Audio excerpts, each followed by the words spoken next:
C'est Mohamed, tu as 5 minutes. Je vais essayer de faire. Donc, merci, Monsieur le Président, Monsieur le Professeur Ko. Donc, je rejoins Madame Abdou Wahdi en félicitant donc le candidat donc Younes Orkhes, pardon. Donc, au sujet de la présentation, donc la présentation était très bien faite. Donc, tu as une bonne présence. Donc, c'était très bien, clair. Donc, tu as respecté aussi le temps. Donc, tu as fait à peu près donc 17 minutes. Donc, on vous a donné donc, entre 15 et 20 minutes. Donc, c'est très bien. Ensuite, j'aimerais aussi donc te féliciter donc pour le travail effectué, pour le volume de travail que tu as effectué.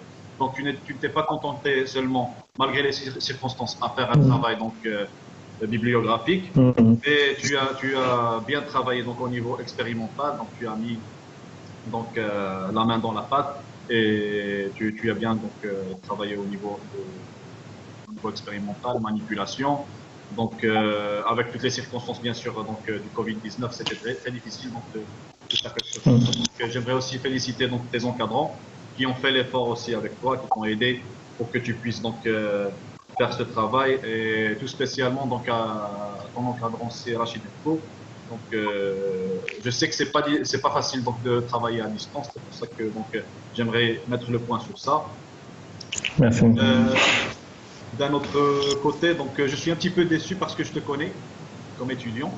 Je suis un petit peu déçu du rapport, d'accord?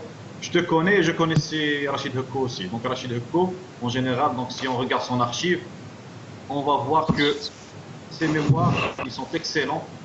Donc au niveau de grammaire, orthographe, mise en page, etc. D'accord.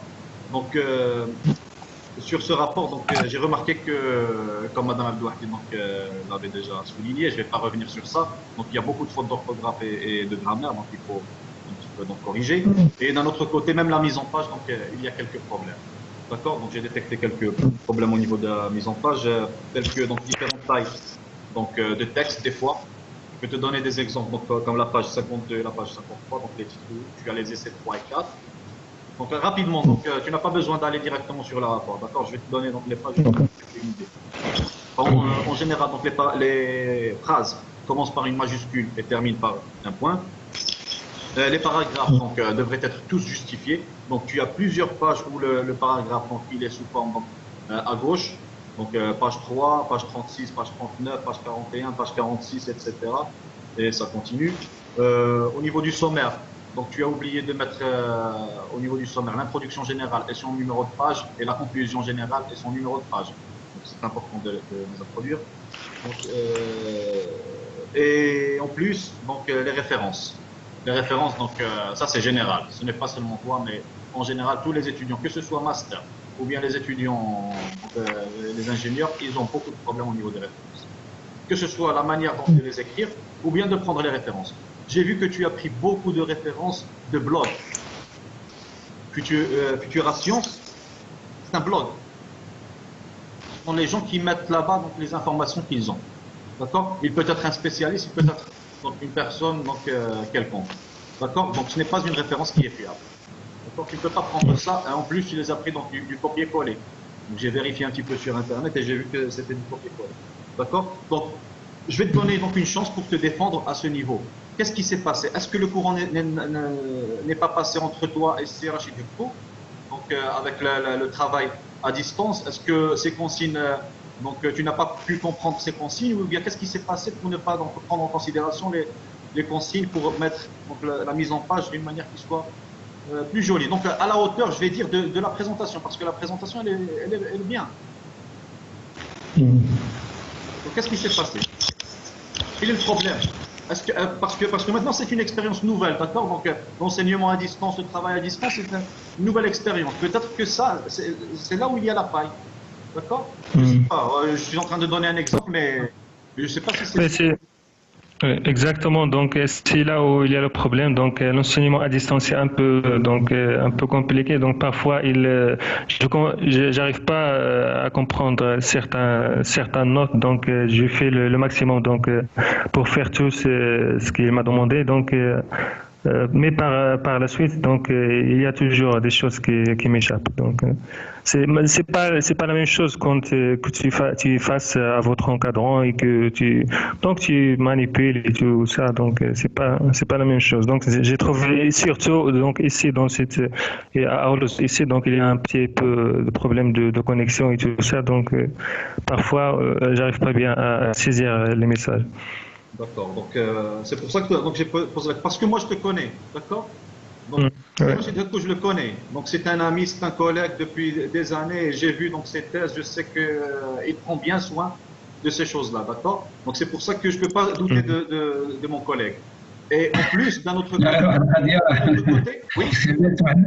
pardon, excuse-moi donc effectivement donc par rapport à la grammaire et tout, sincèrement, alors, personnellement, sincèrement, je commence à être fatigué de Non, non, corriger je les parle pas mémoires. seulement de la grammaire et de l'orthographe. Non, non, non, c'est pas seulement ça. C'est aussi la mise en page. D'accord? Ce n'est pas ta Là, effectivement, responsabilité. À mon avis, pour d'accord? Tu présentiel, ne peux pas, c'est go. Tu ne peux pas faire le travail à la place du candidat. voilà, justement, sincèrement, donc, Mais d'un autre côté, si c'était un candidat que je ne connaissais pas, parce que moi je l'ai enseigné, c'est Orges, je le connais très bien, je l'ai enseigné, c'est quelqu'un de rigoureux, de systématique, qui travaille bien. J'ai toujours donc ses comptes rendus de TP. J'ai bien vu qu'il prenait bien soin de bien faire les choses. C'est pour ça que donc ça m'a un petit peu Oui. déçu. D'accord? Je m'attendais à ça. Je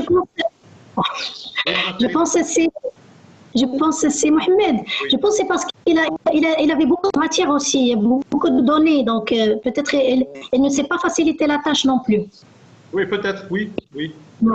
Oui. Je crois que aussi il y a un facteur aussi donc travail donc à distance qui ne facilite pas donc la tâche. Je crois que en présentiel, je crois que c'est au niveau du mémoire, tu aurais pu faire donc mieux.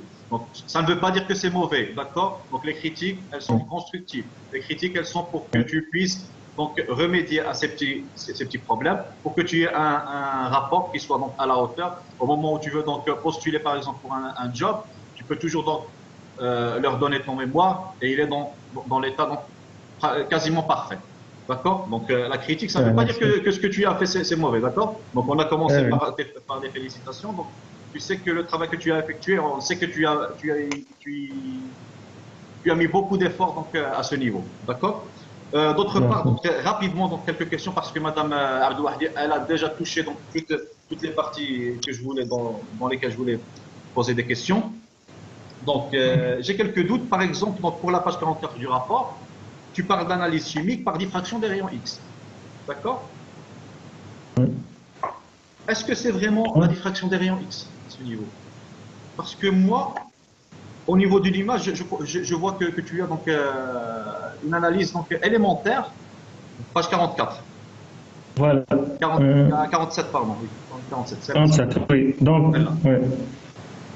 Donc, je vois que sur le résultat, tu as une analyse élémentaire et tu dis que c'est diffraction des rayons. En plus, j'ai essayé de retrouver donc la compagnie Enovex, j'ai pas pu la retrouver parce que j'ai eu un doute. Est-ce que c'est de la fluorescence ou bien c'est de la diffraction des rayons X?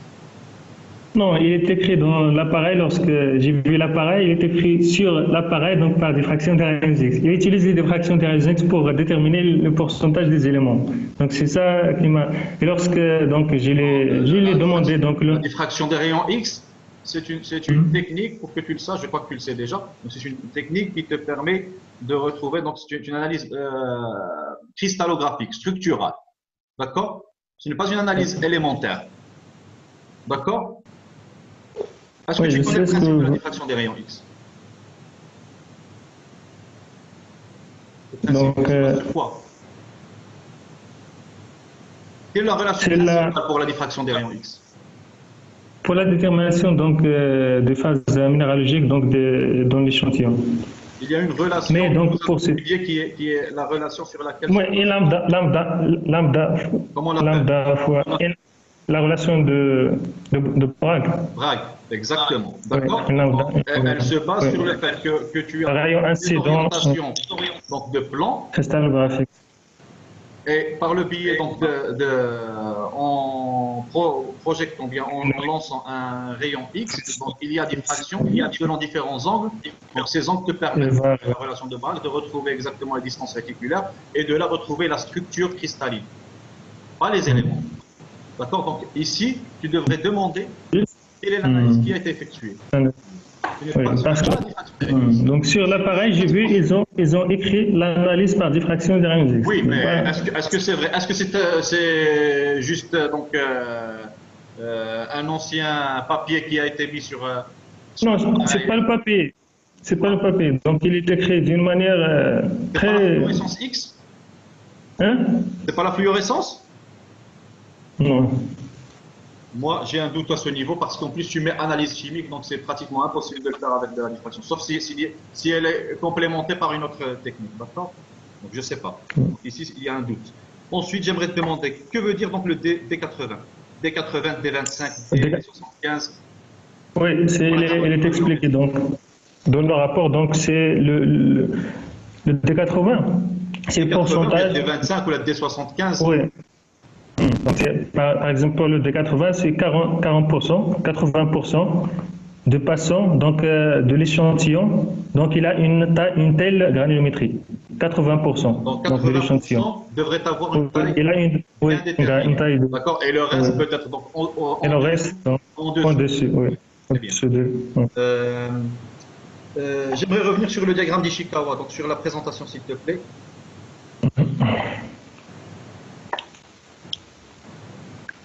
Parce qu'il y a beaucoup de paramètres à analyser, mais tu as choisi le broyage. Pourquoi le broyage exactement? Pourquoi? Parce qu'il y a beaucoup de paramètres à analyser ici. Main-d'œuvre, méthode, matière, matériel. Donc, à l'intérieur de chaque domaine, il y a donc différentes causes donc, qui aboutissent donc à la conséquence qui est la mauvaise qualité. Mais tu as choisi le broyage exactement. Pourquoi tu n'as pas choisi d'autres?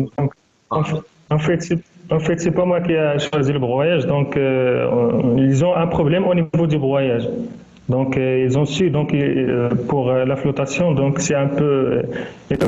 Pour le broyage, donc, ils ont des problèmes à ce niveau-là parce que parfois le minerai n'est pas broyé. Donc, ils auront donc des mixites minéralogiques au niveau de minerai. Donc, il y a. Ils avaient déjà détecté le problème et ils ont choisi de te donner comme projet donc, le travail sur le broyage. Une dernière question, s'il te plaît. Je reviens au MEB. Donc, vous avez pu déterminer donc, quel type de cuivre vous avez. Donc, ça peut être de malactite ou bien de la... La malactite, oui. C'est les oxydes de cuivre et les sulfures de cuivre. Donc, il comprend les deux. Non, mais la question qui se pose, comment vous avez pu savoir ça à travers le MEB? Donc, en utilisant l'IDAX.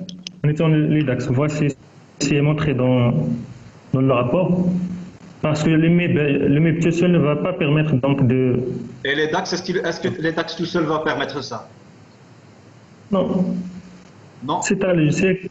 Non, pas seulement. Tu as les DAX, c'est très bien. Tu as mis la main sur une partie qui est importante. Tu as les DAX, l'analyse donc élémentaire par les DAX.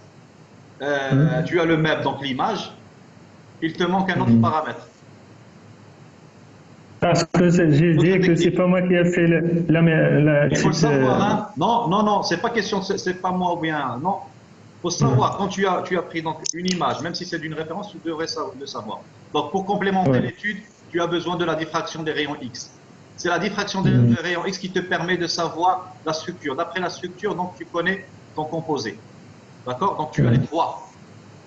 Diffraction des rayons X au départ. Tu as ton spectre de diffraction des rayons X. Tu connais maintenant quelles sont donc, les phases que tu as. Ensuite, donc, tu as beaucoup de phases, bien sûr, pas seulement ces deux-là. Ensuite, tu effectues donc, le MEB pour l'image. Et ensuite, tu bombardes donc, par EDAX, spectroscopie donc, de dispersion d'énergie X, ce qui te permet de savoir exactement quels sont les éléments que tu as à chaque moment sur chaque grain. Et chaque élément que tu as te permet de le relier à la diffraction des rayons X pour savoir exactement donc, quelle est la phase. Donc, je te remercie encore une fois. Je réitère mes félicitations. Donc, c'est un grand travail que tu as effectué. Donc, Je te souhaite plein de succès et bonne continuation. Merci. Donc, je redonne la parole à Sefko. Voilà. Merci. C'est Mohamed pour tes remarques pertinentes. Et effectivement, donc, je retiens deux choses donc, par rapport à la rédaction. On vous entend pas. Ah, il y a des problèmes de micro, c'est ça. Si vous pouvez mettre le micro à gauche. Je vais augmenter le son, j'ai un problème de... ça va mieux maintenant, ça va mieux? Oui, très bien. Alors, justement, donc, tu remarques par rapport à la rédaction du mémoire, tu sais qu'à l'époque, avec Aziza, il y a longtemps, nous avons élaboré un guide pour la rédaction de la mémoire. Ça, on pourrait le mettre à jour et le distribuer les étudiants. Les étudiants master, licence.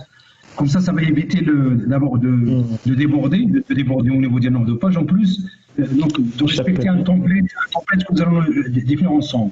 Après, il y a aussi le plagiat, justement. Plagiat, ça, on ne le fait pas. Normalement, il y a un logiciel accessible, le CNRST. En principe, toute mémoire devrait passer par le logiciel plagiat. Effectivement, si on a raison, des fois, on prend par-ci, par-là, on ne sait même pas d'où ça vient. Mais le logiciel plagiat, voilà, ce serait intéressant pour toutes les mémoires de vérifier justement donc, le contenu. Il n'y a pas de plagiat derrière. Alors, dans le DRX, la chimie, je crois, il y a le Redvent et dans les phases minérales, en pourcentage, mais ce n'est pas précis, 0,5%. Avec Ayus, tu as vérifié l'analyse. Est-ce que c'est le DRX ou la XRF ou la chimie? D'accord, ça c'est très long. En tout cas, je te félicite encore une fois, Younes. Essaye de revoir la mémoire, c'est ce que je te dis, je te redis, il est très long, il est trop long même, et il faudrait le réduire un petit peu, le maximum possible. C'est pas parce qu'un mémoire fait. Alors, quand tu es sur 20 pages, tu arrives un petit peu. C'est pas parce qu'il est volumineux qu'il est important. Là, le plus dur, c'est de résumer et de faire passer les messages les plus importants. Voilà. Bonne continuation, bon courage pour suite ta carrière.